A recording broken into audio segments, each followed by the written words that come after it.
was always kind of taught to dream big and think like a leader. How can we hack the system? We are producers to its core. We're makers. That was that moment where I was like, yes, like this was a big one to put us on the map. Creativity is messy. Perfect is boring. That to me is good creative. That to me is success. You can see talent in people. We want to go create the next best brand in the world. This is who we are and this is what we do. This is Creatives Offscript.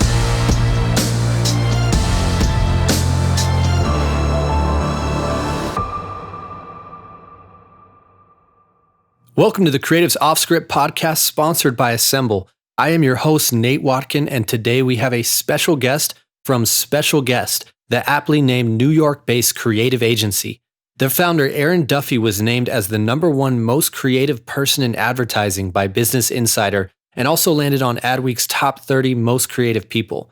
With multiple Cannes Lions and a spot in MoMA, Aaron has become one of the most sought-after young creatives in the industry. Drawing inspiration from sculpting and the natural world, he's created rule-bending work for the likes of Google, Facebook, Spotify, OKGo, and more. So without further ado, welcome to our show, Aaron.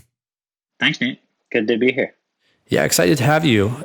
So what we like to talk about on this show a lot is the journey of how you achieve such phenomenal success in your career, but really take it back to the beginning. So I'd love to start off just learning a little bit about your early years. And when did you first realize you had a passion for creativity, and what were you drawn to most? Was it the camera? Was it writing, design? How did you get into the creative arts? There's a lot of things that I feel looking back, I got excited about partially just because I felt like it was what I was good at. I think I hear that from a lot of creative people. I was not great academically, but I felt like I would get better responses from people when I would draw something or, sculpt or like try and sculpt or build something that it sounds superficial, but I think sometimes you just are looking for whether the light in someone's eyes turns on when you do something. And for me, it was definitely more when I was making something than, say when I was reading or writing or doing something scientific or mathematical or things like that. So I think so much of my life was steered in that direction. But also, I think part of it I can draw back to even the family business that I came from growing up, which goes back about 3 generations. In its core is not like a creative company, but it's involved in the creative industry as what was called a sort of music library, but basically licensing Broadway musicals. And so my great-grandfather and my grandfather really got this business going in the early days of American musicals, licensing those musicals to theater companies that wanted to do them. And so I grew up with a lot of those experiences, going to musicals and sometimes being behind the scenes of production and of musicals and things like that. It was not a direction I ever thought I would want to go in, but it was kind of like a creative world to grow up around. So I give that a lot of credit too. Yeah, that's a really cool upbringing to have, being around production and especially the theatrical elements. I know a lot of directors obviously have early influences, other directors or other films that they've seen, but I think you mentioned one of your earliest influences was actually Sesame Street. Can you tell me a little bit about Don't Eat the Picture? Yeah, Don't Eat the Picture. I sometimes ask people if they know it, and it seems to be like a slightly more obscure Sesame Street production. I think it's a 45-minute VHS that somehow I guess my parents had got a hold of growing up. I think probably bought it at the Metropolitan Museum because that's what it's about. The characters, or most of the main characters, when the story first starts, you meet them as they're leaving a day that they just had at the museum. So that's the beginning of the story. But then Big Bird realizes that his imaginary friend Snuffleupagus is still in the museum, heads back in as the museum is closing. The rest of the characters follow to try and find him, and then they all get locked in there overnight. And the rest of the movie is about them being stuck in the museum, but also this sort of weird, surreal story of a Egyptian prince ghost trying to get to heaven. It's very weird, you know. It's very like, I think, 80s weird, but those are the things that I think are the most sort of like inspiring. Maybe when you're little like that, you just sort of take it in stride. And I was also just very like inspired by the sort of like puppet production and things like that, like what was making all that stuff work. But it's it's both like a weird imaginary puppet driven story. And so I think Sesame Street has done that probably for so many people, you know. Yeah. I have to admit, I've never seen it or heard of it. Yeah, it's weird. It's a really good one though. I mean, especially if you know the Met, you know, because they go into all these spaces and sing these songs about these parts of rooms in the museum. And if you have any sort of familiarity with it, it's kind of fun to look around. And I remember thinking I wanted to do kind of like a similar format of that, but for Dia Beacon someday, for like very like monumental minimalist art. I don't know, maybe someday we'll try and get Sesame Street over there. But it's a fun film if anyone can find it. And so, growing up for university, you went to school at Washington University. Tell me, what did you study there, and how did your time there shape you as a creative person? Yeah, it's Washington University in St. Louis. I studied, technically I was an illustration major, which was in the visual communications department. They call it communication design there today. But I also tried as hard as I could to have what would have been a sculpture minor. That they really wanted us to focus, so they're not like giving out a sculpture minor as well. But I took as many classes and sort of sat around with the sculpture kids as much as I could as well, so that I wasn't always on the computer as much and still making things with my hands. And fortunately, like everyone there is like very like supportive of these, trying to go these different routes and being multidisciplinary with things.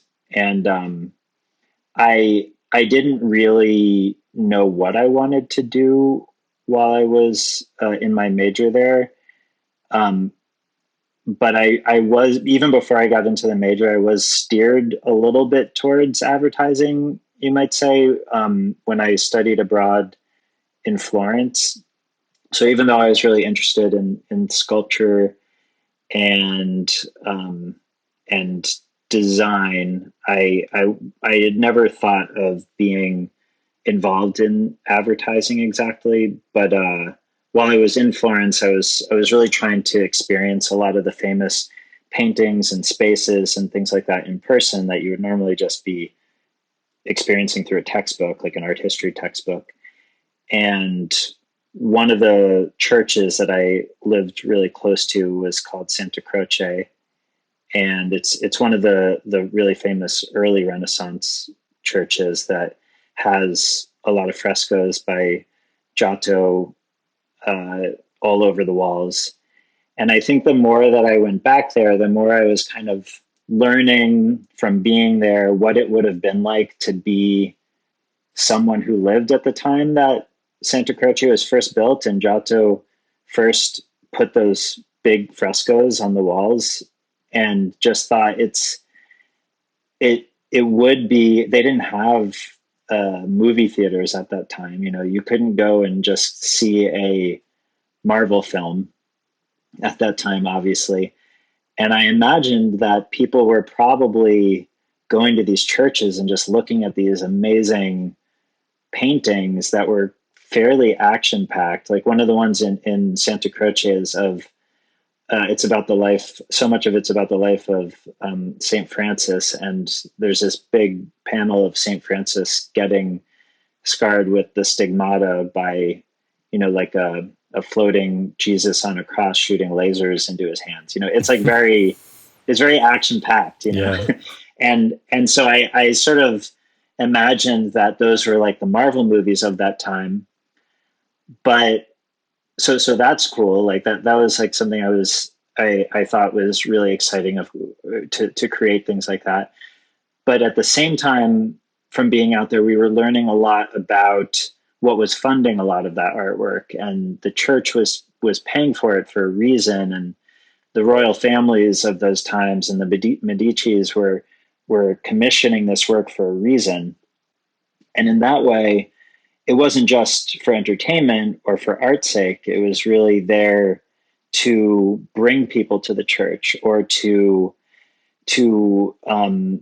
maybe bring respect, let's say, to those royal families, and have people look up to them, so to speak. So in that way, it was kind of like experiencing advertising that's not all that different from some advertising that we have today.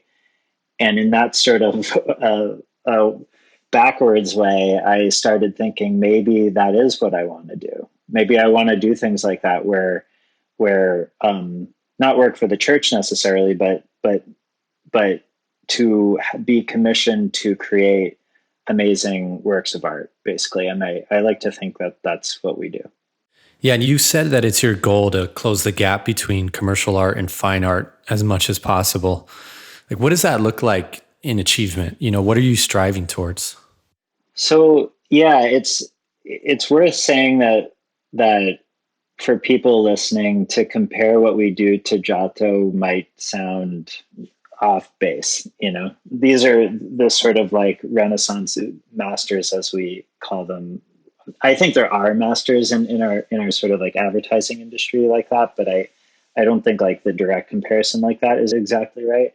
I don't know a lot of people in my industry that are painting like Giotto can, so I don't think it's like that kind of comparison.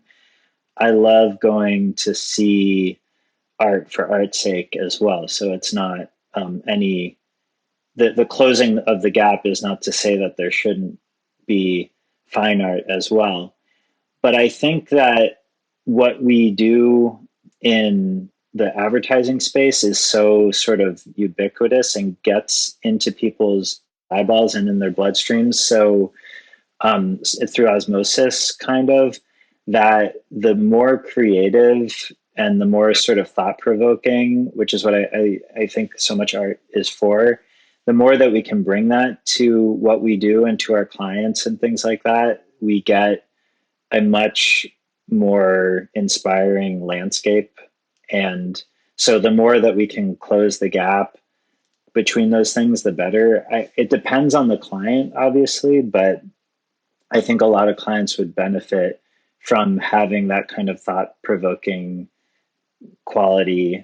And I think the brands that everyone knows and loves have that more thought-provoking and creative quality than, maybe using more base advertising tactics that, might work, but are either not good for their brand or people don't actually like. That it might work in the moment, but people don't like it in the long term. Say a kind of sex sells kind of perspective of things, is like kind of like a base advertising quality. And I don't think it's very thought provoking. It's much more manipulative than it is like creative and thought provoking. So that's sort of what I mean by trying to sort of like close that gap. So we're not thinking that necessarily that there has to be a distinct fine arts world and there has to be a distinct advertising world, that it can be much muddier than that.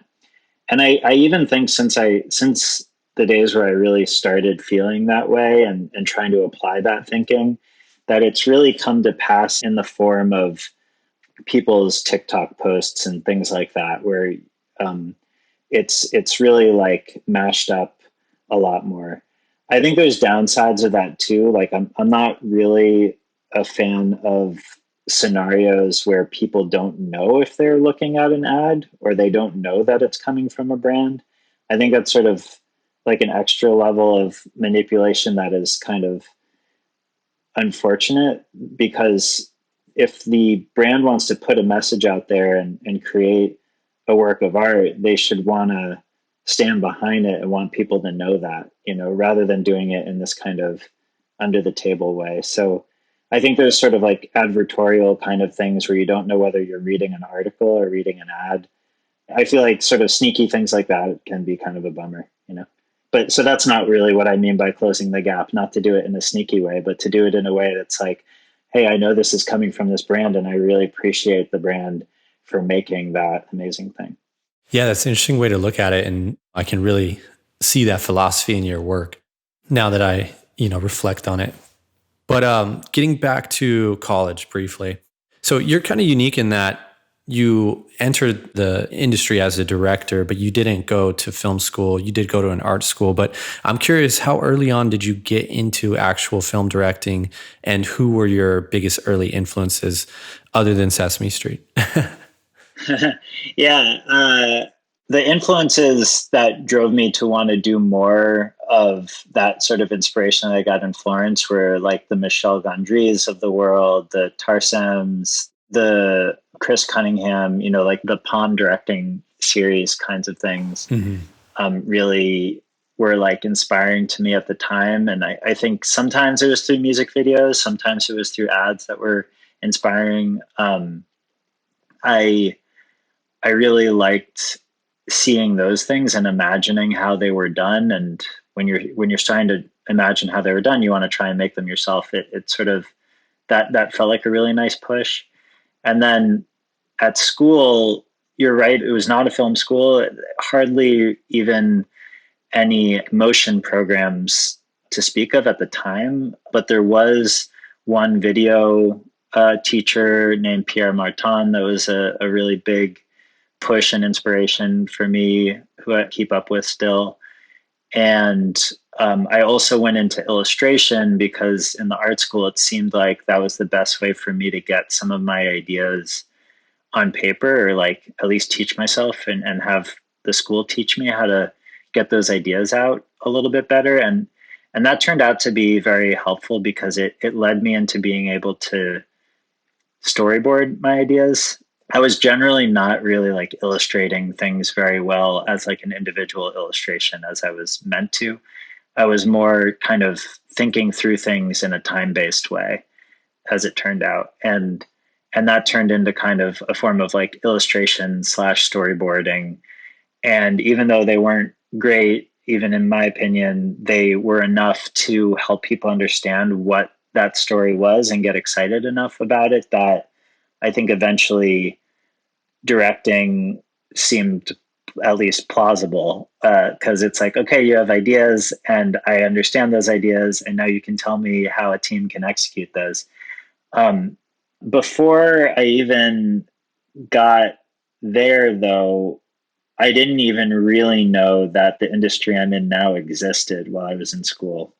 And I think that's kind of like, you don't know what you don't know, I guess. And I try and talk to students about this a lot too, that to try and like figure out what blind spots there are for where you can do your best work out there. And for me, I got somewhat lucky that someone who had graduated 3 years earlier, named Lauren Hartstone, had started working jobs in New York for some of the production companies like Loyal Casper and Brand New School and places like that. And she had just happened to come back to St. Louis for a wedding and stopped by our department.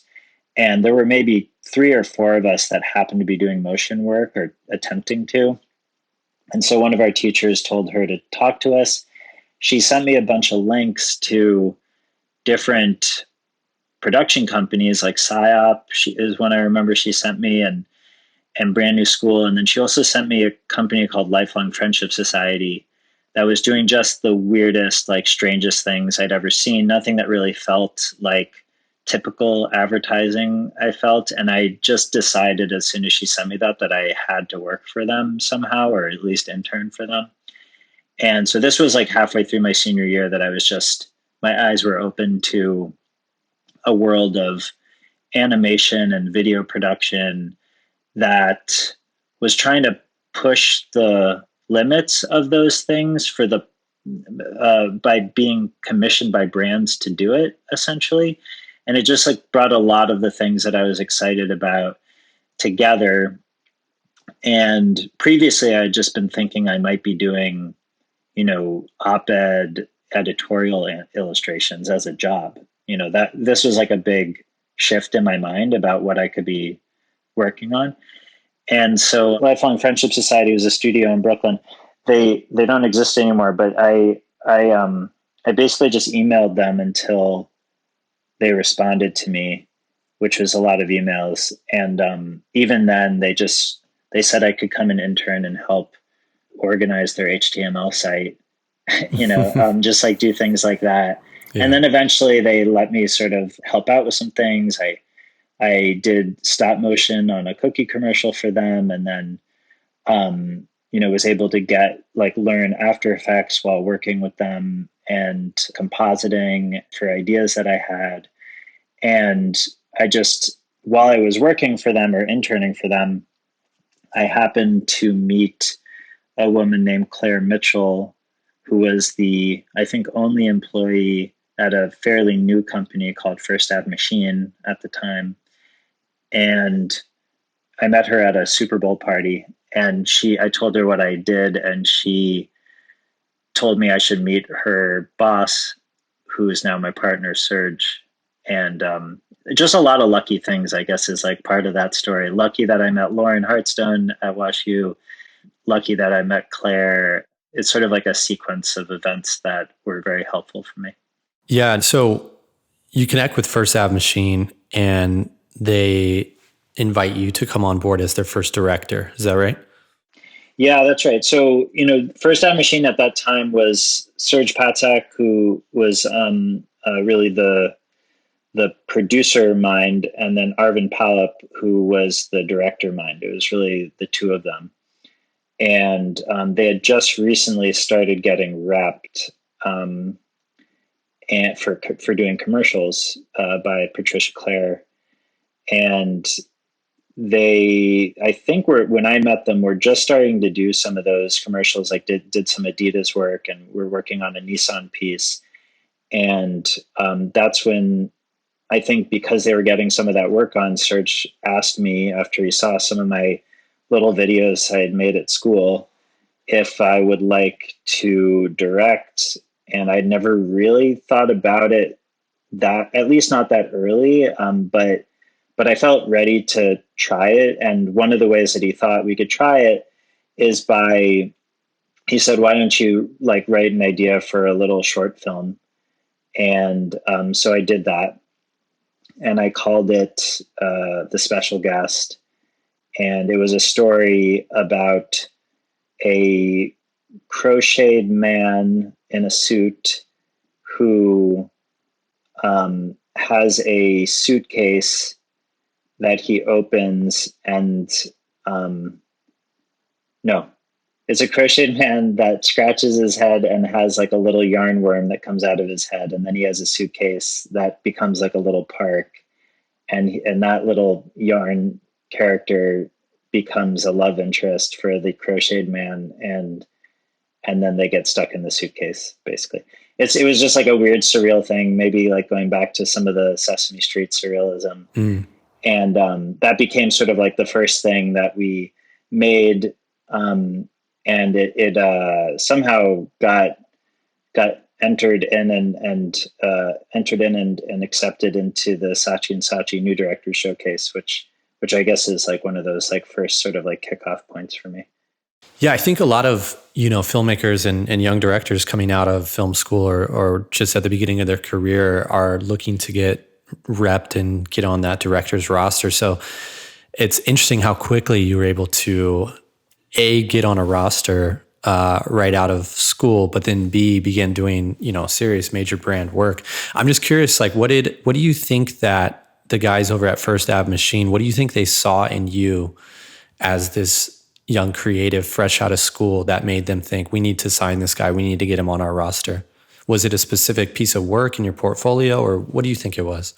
I remember Serge and Arvind and I talked about this a bit in the early days, that we were mostly doing animation. We weren't really doing any video work in the early days, because animation, we could get at least commercial quality stuff done in a studio space with some computers, whereas video production is a pretty heavy lift. At least it was at that time.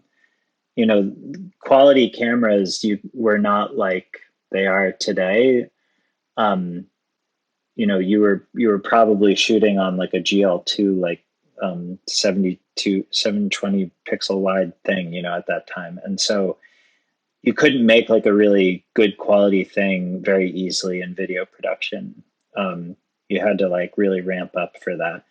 And so we were mostly in animation, and Arvin is really a sort of computer graphics animation genius, and that was the work that he was doing and getting noticed for. And I think we were trying to figure out what were other kinds of work like that we could do for clients. And I didn't do, I knew a little bit of Maya at the time, but I didn't really do 3D work like that. I did mostly stop motion and crafted things. And so I think part of what Serge is doing, just very practically thinking, is let's create at least another kind of work stream so it's not all about 3D computer graphics. I'm sure maybe there were other things that he liked, but the rep that we had was an animation rep as well. And so I think it was really just trying to give Patricia Clare creators like Arvin or like myself that had a sort of style or look that she could sell to agencies, which was her job as the rep. And that kind of worked pretty well early on. Up next, learn how Aaron's first spot took him all the way to Cannes for a Gold Lion. But first, we wanted to take a moment to tell you about Assemble, the industry-leading project management platform designed for video production teams. Assemble gives your team an end-to-end project management solution featuring calendars, task lists, asset management, file sharing, and more. And of course, this platform has been designed from the ground up by producers for producers. Assemble is being used by industry-leading production companies, agencies, and brands to help them streamline their content production. If you're constantly jumping between a multitude of tools and you just want one project management solution that can fulfill all of your workflow needs, try Assemble today. Our listeners get a special discount of 20% off their entire first year. Just use the code Offscript, that's one word, at checkout. Learn more at www.assemble.tv. You are listening to the Creatives Offscript podcast hosted by Assemble.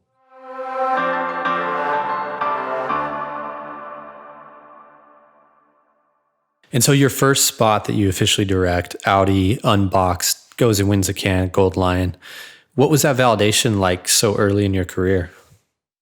Yeah, that was funny because when Serge and Arvin and I first met, I made that little short film, The Special Guest, and someone told me, hey, I got accepted into the Saatchi New Director Showcase, which is a showcase that is sort of launched at Cannes Lions. And so someone said, you should go, it'll be fun. And so I got a ticket to go, and a producer that I knew introduced me to a Japanese production company that had a house there with an extra room. And they didn't speak English, but they were super nice, and they brought a chef with them. So it was like an amazing sort of like first Cannes experience, this house not far from the beach, and a personal chef, Japanese chef that they brought.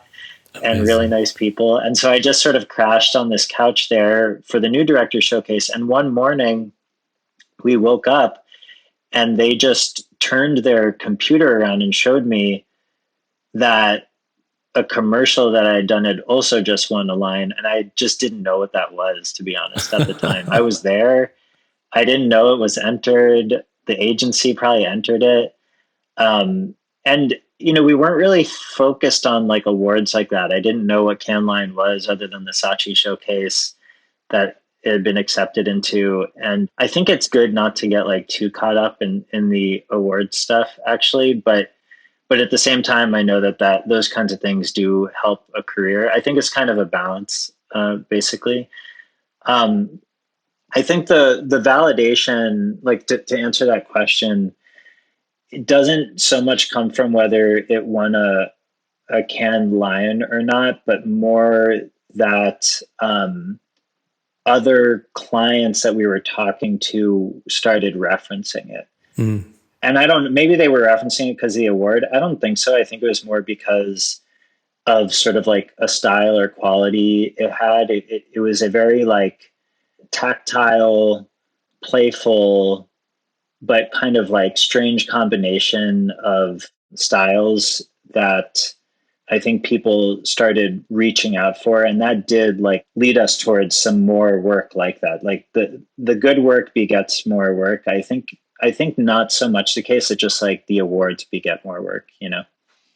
Man, that's a crazy story. You go to Cannes for the new director showcase and you end up winning the whole award show with a gold line. Well, no. So that's the thing. To be clear, I just like didn't know what was, like I said, didn't know what was going on at the time. It won a bronze, and I can't even remember what category it was for.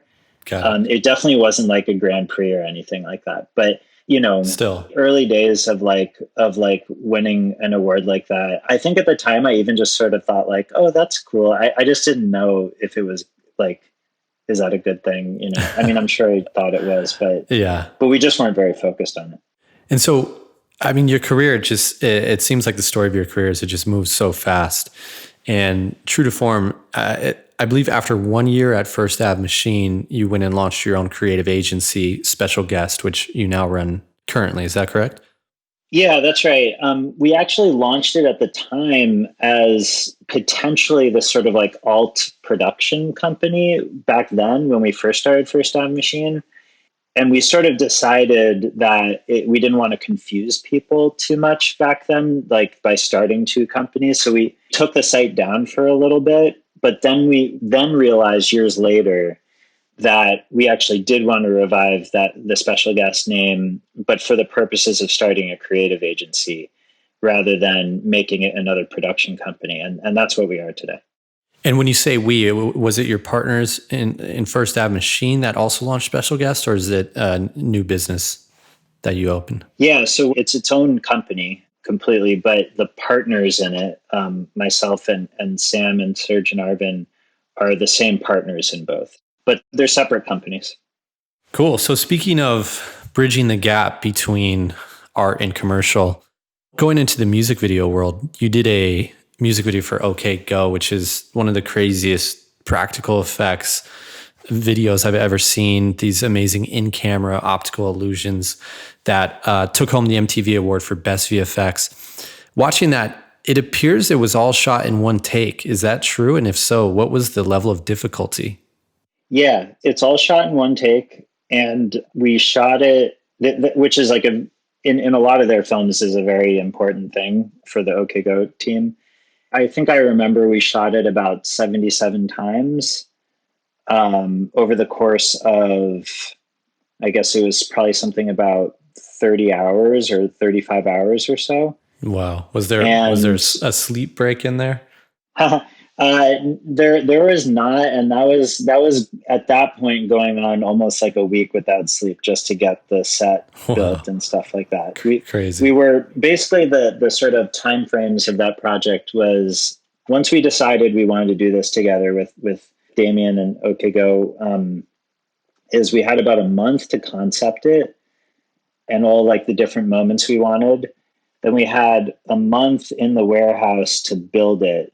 And at the end of that month was a week to practice with the band and then basically 30 hours to shoot it. Wow. So we shot it 77 times, but I don't know how many of those times we actually made it all the way through the circuit, because there are some moments in there. For example, Dan, the drummer, has halfway through, he has a bunch of buckets of paint that got dumped on him, right. And the cleanup for that, we clocked it at around, took like between 15 and 20 minutes to clean him up, so that he could be ready again to shoot from the beginning. And so I had to sort of like watch very closely to all the illusions and moments that were being captured ahead of that. And if anything didn't look right, then I would just stop us before we got to the paint. So that we didn't have such a big cleanup turnaround. Yeah.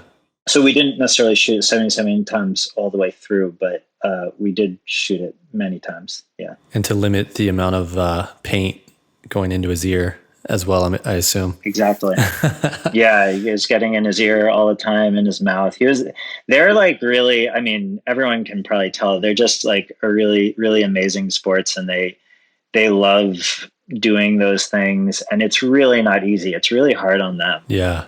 But they're very like dedicated, and obviously have done it like a dozen times now, and really I think are some of the original like viral YouTube hits. Yeah. From the beginning of YouTube. The treadmill video, right? Like that's the video everybody remembers Exactly. in the early YouTube days. Yeah. And I know that took home the award for best VFX, but I'm curious, were there actually any visual effects in that, or was everything done in camera? That's a great question, because like the MTV, the Music Video Awards, we went to it that year, and I mean, it's an awesome thing. They highlight and award different things. It's really more for like the celebrities and stuff. I don't think they like noticed so much that they gave a VFX award to a music video that doesn't have a lot of VFX. I think they just sort of thought visually it was really great, and they gave an award for that. And the ironic thing is, Bob, my co-director, and I were sitting next to the Daniels, the Daniels? Yeah, of course. Yeah. We were sitting next to them, or like one row behind them at the award show. And they were getting directed music video, best directors for music video that year for Turn Down for What, which obviously is just one of the best. And those guys do really amazing integrated visual effects, Right. So it's sort of like a bunch of music videos that are getting the Geeky Awards at the MTV VMAs. We got the Geeky Awards, and then the rest of the awards are like best artist. Those are the things that people care about. They don't really televise best directed or best VFX. Those are like the behind the scenes awards. Cool. And so you came up in a world, back in the early 2000s, just getting back to like the agency, the business side of things, you came up in a world where the roles were very clearly defined.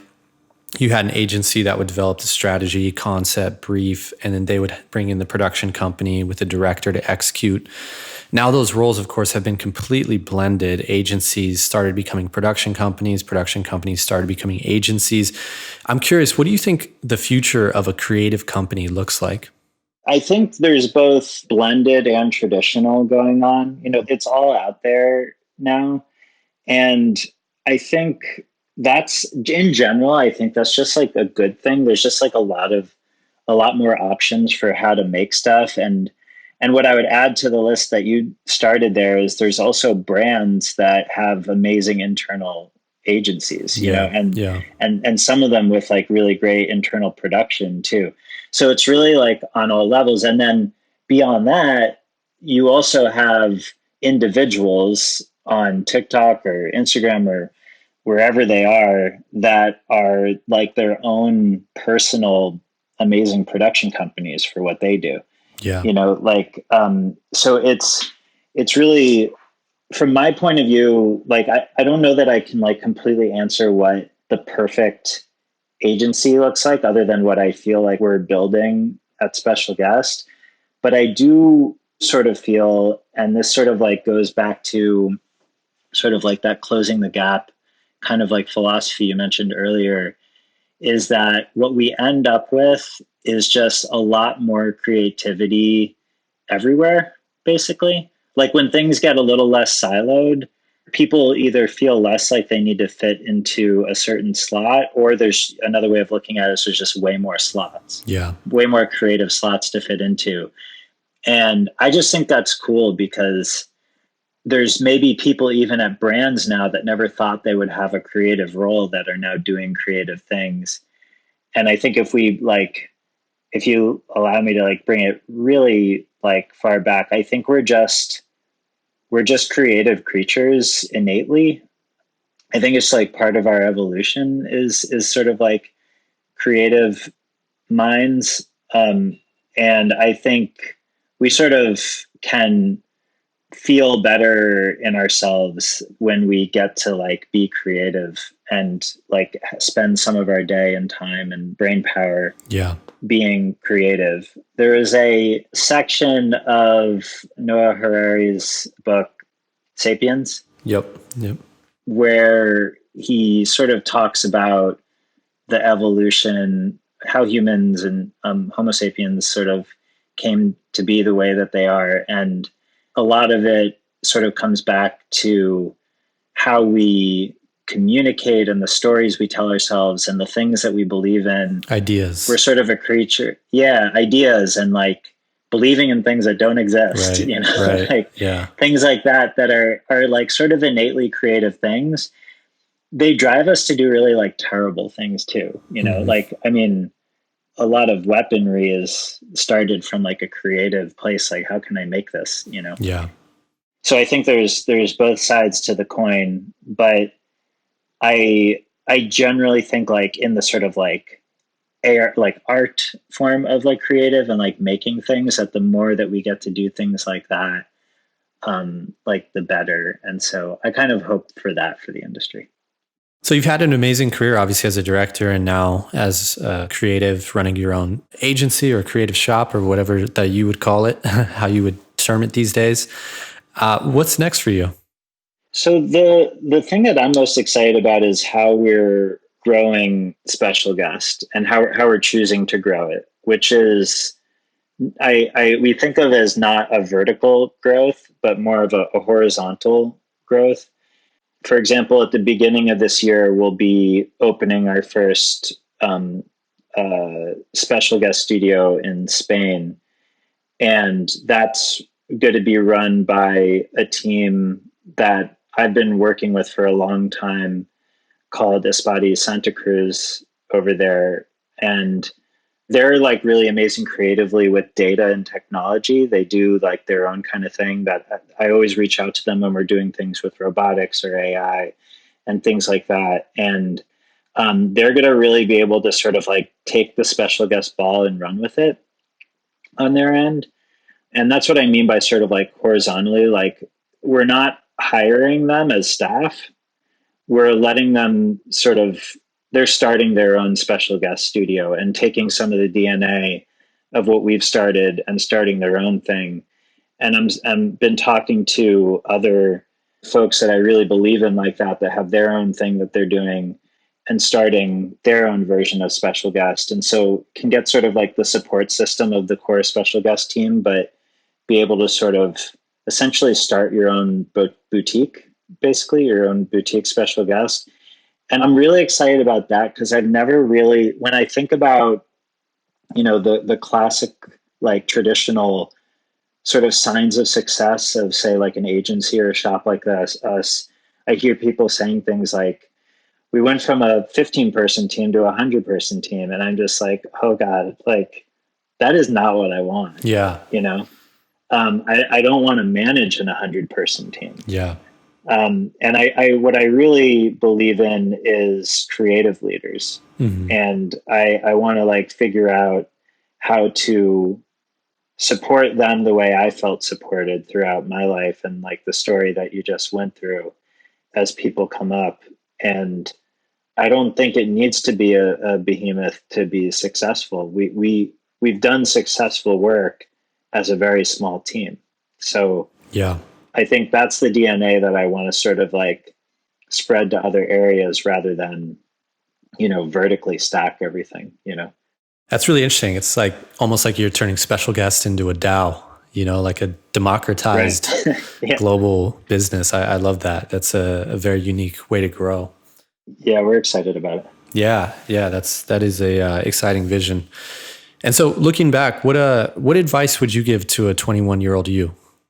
Yeah, so like the thing that I always come back to, and I mentioned, you know, the family business at the start, is that I mean, you're asking a hypothetical, but I also have a real answer to that, which is that my grandfather did tell me like, hey, whatever you do, just try and own what you do. You can work for other folks. I think that's good too, but try and like own a little piece of what you do and try and grow that. And I think I've never thought of myself as an entrepreneur, and I don't think my grandfather really ever used the word entrepreneur. But I think what he and his father did, what that I always like, is probably the thing that I get most excited about in thinking about what I'm doing, is they ran an opera company that produced traditional operas, like Italian operas, basically. And they just got really excited about this new thing starting, which was like English operas, which were really musicals, but they weren't called that at the time. They were called like English operas. And they were like, let's start a business around that. Like, let's start an English opera company. And that in the very early days sort of like helped like galvanize this whole, what is now like the Broadway musical industry and things like that. And I love that kind of thinking. So this sort of advice of like, think about like what you do or love that is like really special and how to like own a little piece of that and grow that is probably the advice I would give myself or give another 21-year-old. And if you don't look at it that way, it's sort of fine too. If you really love just like working on other people's ideas, I do a ton of that. Like I do that all day, like I love taking other people's ideas and on our team or from our clients and running with them. But I also just like get very excited about having this sort of like entrepreneurial spirit too. I think that's like a lot of creative people have that bone in their body. Yeah, that's really great advice, especially for creatives and artists who maybe don't think that way, especially at a young age. So I think that's great advice. Awesome. Well, that wraps it up. Thank you so much for joining us. This was a extremely insightful interview, and it's been really great chatting with you. Thanks, Nate. Yeah, it was super fun. Really appreciate it. Awesome. Take care, Aaron. If you're interested in hearing more insight and inspiration from industry-leading creatives, click subscribe anywhere you listen to podcasts to become one of our listeners today. You can also join our newsletter for more insider content by going to assemble.tv/blog and signing up there. And you can find me on all channels at Nate Watkin. And don't forget, if your producing team is in need of a project management solution, try Assemble today to streamline your production workflow. Our listeners receive a 20% discount for their first year by utilizing the promo code Offscript. That's one word at checkout. You have been listening to the Creatives Offscript podcast, sponsored by Assemble.